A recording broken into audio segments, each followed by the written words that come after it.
Hi! இன்னைக்கு chocolate chip cookies பண்ணுறதுக்கு ஒரு பவுலில் 1/2 கப் பட்டர் மெல்ட் பண்ணி சேர்த்துக்கலாம்.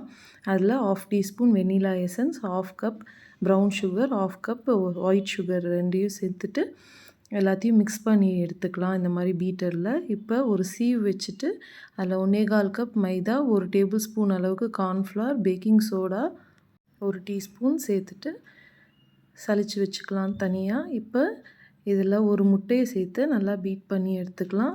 இப்போ ரெடி பண்ணி வச்சுருக்க அந்த மாவை இதோட ஆட் பண்ணிவிட்டு ஒரு ஸ்பேச்சுலா வச்சு நல்லா கலந்து விட்டுட்டு ஒரு 1/2 கப் சாக்கோ சிப்ஸ் எடுத்து வச்சுருக்கேன். இதை இப்போ ஆட் பண்ணி எல்லாத்தையும் மிக்ஸ் பண்ணிடலாம். இதை பேக்கிங் ட்ரேயில் ஒரு கரண்டி வச்சு தான் இன்றைக்கி வச்சுருக்கேன். உங்கள்கிட்ட அந்த ஐஸ்கிரீம் ஸ்கூப் இருந்தால் அது யூஸ் பண்ணிங்கன்னா சூப்பராக இருக்கும். நான் இன்றைக்கி கரண்டியே யூஸ் பண்ணி வச்சுருக்கேன். கொஞ்சமாக ஸ்பேஸ் விட்டு வச்சுக்கலாம், ஏன்னா இது ஸ்ப்ரெட் ஆகி வரும்.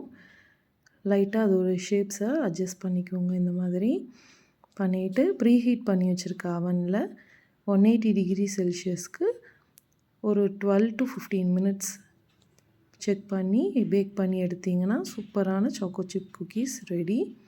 நீங்களும் ட்ரை பண்ணி பார்த்துட்டு எப்படி இருக்குதுன்னு சொல்லுங்கள்.